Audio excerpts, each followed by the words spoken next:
नारद जी बोले, हे तपोनिधे, तुमने पहले पतिव्रता स्त्री की प्रशंसा की है, अब आप उनके सब लक्षणों को मुझसे कहिए। सूत जी बोले, हे पृथ्वी के देवता ब्राह्मणों, इस प्रकार नारद मुनि के पूछने पर स्वयं प्राचीन मुनि नारायण ने पतिव्रता स्त्री के लक्षणों को कहा। श्री नारायण बोले, हे नारद, सुनो, मैं पतिव्रताओं के उत्तम व्रत को कहता हूँ। पति कुरूप हो, कुत्सित व्यवहार वाला हो, अथवा हो रोगी हो, पिशाच हो, क्रोधी हो, मद्यपान करने वाला हो, मूर्ख हो, मूक हो, अंधा हो अथवा बधिर हो, भयंकर हो, दरिद्र हो, कुपुन हो, निंदित हो, दीन हो, अन्य स्त्रियों में आसक्त हो, परंतु सती स्त्री सदा वाणी शरीर कर्म से पति का देवता के समान पूजन करे, कभी भी स्त्री पति के साथ कठोर व्यवहार नहीं करे, बाला हो, युवती हो अथवा वृद्धा हो, परंतु स्त्री स्वतंत्रता पूर्वक अपने गृह में भी कुछ कार्य को नहीं करे, अहंकार और काम क्रोध का सर्वदा त्याग कर पति के मन को सदा प्रसन्न करती रहे और दूसरे के मन को कभी भी प्रसन्न नहीं करे। जो स्त्री दूसरे पुरुष से कामना सहित देखी जाने पर प्रिय वचनों से प्रलोभन देने पर अथवा जन समुदाय में स्पर्श होने पर विकार को नहीं प्राप्त होती है, तो स्त्रियों के शरीर में जितने रोम होते हैं उतने 1000 वर्ष तक यह स्त्री स्वर्ग में वास करती है। दूसरे पुरुष के धन के लोभ देने पर जो स्त्री पर पुरुष का मन वचन कर्म से सेवन नहीं करती है, तो वह स्त्री लोक में भूषण और सती कही गई है। दूती के प्रार्थना करने पर भी, बलपूर्वक पकड़ी जाने पर भी, वस्त्र आभूषण आदि से आच्छादित होने पर भी जो स्त्री अन्य पुरुष की सेवा नहीं करती है, तो वह सती कही जाती है। जो दूसरे से देखी जाने पर नहीं देखती है और हंसाए जाने पर भी हंसती नहीं है, बात करने पर बोलती नहीं है, वह उत्तम लक्षण वाली पतिव्रता स्त्री है। रूप यौवन से युक्त और गाने नाचने में होशियार होने पर भी अपने अनुरूप पुरुष को देखकर विकार को नहीं प्राप्त होती है, वह स्त्री सती है।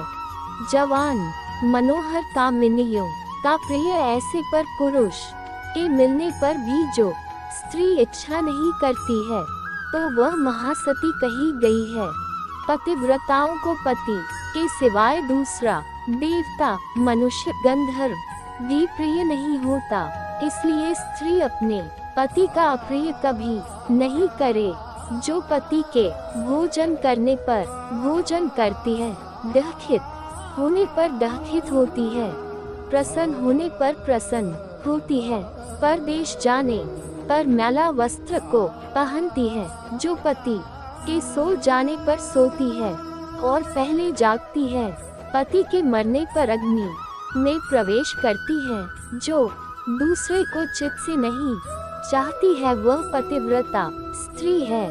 सास श्वसुर में भक्ति करती है और विशेष करके पति में भक्ति करती है, धर्म कार्य में अनुकूल रहती है, धन संचय में अनुकूल, ग्रह के कार्य में प्रतिदिन तत्पर रहने वाली है, खेत से, वन से, ग्राम से पति के आने पर स्त्री उठकर आसन और जल देकर प्रसन्न करे, नित्य प्रसन्न मुख रहे, समय पर भोजन देवे, भोजन करते समय कभी भी खराब वाणी नहीं कहे, ग्रह में प्रधान स्त्री सदा आसन, भोजन, दान, सम्मान, प्रिय भाषण में तत्पर रहे, ग्रह के खर्च के लिए स्वामी ने जो धन दिया है उससे घर के कार्य को करके बुद्धि पूर्वक कुछ बचा लेवे, दान के लिए दिए हुए धन में से लोभ करके कुछ को अक्सर नहीं करे और बिना पति की आज्ञा के अपने बंधुओं को धन नहीं देवे, दूसरे के साथ बातचीत, असंतोष, दूसरे पुरुष के व्यापार की बातचीत, अत्यंत हंसना, अत्यंत रोष और क्रोध को पतिव्रता स्त्री छोड़ देवे। पति जिस वस्तु का पान नहीं करता है, जिस वस्तु को खाता नहीं है, जिस वस्तु का भोजन नहीं करता है, उन सब वस्तुओं का पतिव्रता स्त्री त्याग करे। तेल लगाना, स्नान, शरीर में उपटन लगाना, दांतों की शुद्धि पतिव्रता स्त्री पति की प्रसन्नता के लिए करे। हे मुने, त्रेतायुग से स्त्रियों को प्रतिमास रजो दर्शन होता है, उस दिन से 3 दिन त्याग कर गृह कार्य के लिए शुद्ध होती है। प्रथम दिन चांडाली है, दूसरे दिन ब्रह्महत्तिनी है, तीसरे दिन रजकी है, चतुर्थ दिन शुद्ध होती है। स्नान, शौच, गाना, रोदन, हंसना, सवारी पर चढ़ना, मालिश, स्त्रियों के साथ जुआ खेलना, चंदनादि लगाना, विशेष करके दिन में शयन, दातुन करना, मानसिक अथवा वाचिक मैथुन करना, देवता का पूजन करना, देवताओं को नमस्कार, रजस्वला स्त्री नहीं करे, रजस्वला का स्पर्श और उसके साथ बातचीत नहीं करे, रजस्वला 3 रात तक अपने मुख को नहीं दिखाए, जब तक शुद्ध स्नान नहीं करे तब तक अपने वचनों को नहीं सुनावे। रजस्वला स्त्री स्नान कर दूसरे पुरुष को नहीं देखे, सूर्य नारायण को देखे बाद पंचगव्य का पान करे। अपनी शुद्धि के लिए केवल पंचगव्य अथवा दूध का पान करे। श्रेष्ठ स्त्री कहे हुए नियम में स्थित रहे। यदि स्त्री गर्भवती हो जाए तो नियम में तत्पर रहे, वस्त्र आभूषण अलंकार आदि से अलंकृत रहे और पति के प्रिय करने में यत्न पूर्वक तत्पर रहे, प्रसन्न मुख रहे, अपने धर्म में तत्पर रहे और शुद्ध रहे, अपनी रक्षा कर विभूषित रहे और वास्तु पूजन में तत्पर रहे, खराब स्त्रियों के साथ बातचीत न करे, सूख की हवा शरीर में नहीं लगे, मृतवत्सा आदि का संसर्ग दूसरे के यहाँ भोजन गर्भवती स्त्री नहीं करे, भद्दी चीज को नहीं देखे, भयंकर कथा को नहीं सुने, गरिष्ठ और अत्यंत उष्ण भोजन नहीं करे और अजीर्ण न हो ऐसा भोजन करे। इस विधि से रहने पर पतिव्रता स्त्री श्रेष्ठ पुत्र को प्राप्त करती है, अन्यथा गर्भ गिर जाए अथवा स्तंभन हो जाए। अपने गुणों से हीन दूसरी सौत की निंदा नहीं करे।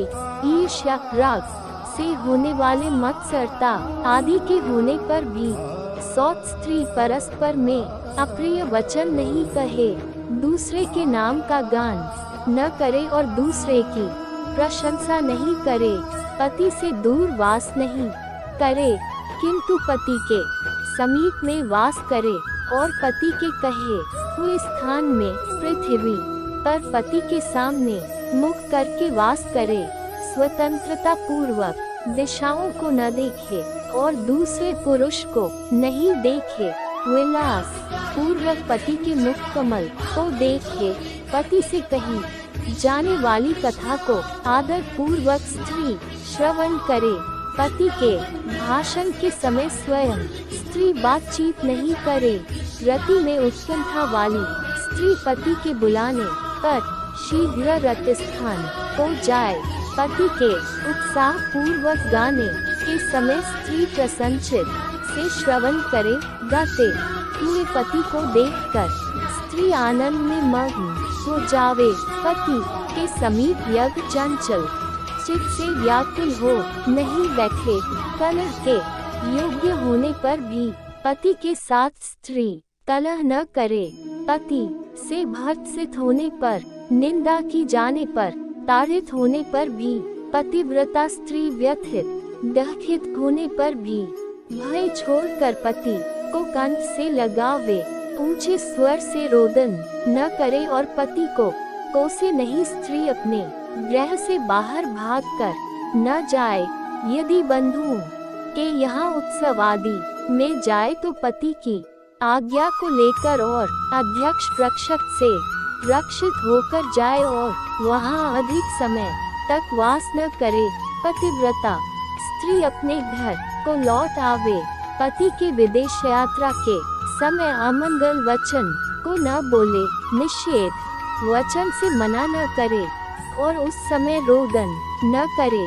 पति के देशांतर जाने पर नित्य उट्टन न लगावे और जीवन रक्षा के लिए स्त्री निंदित कर्म को न करे।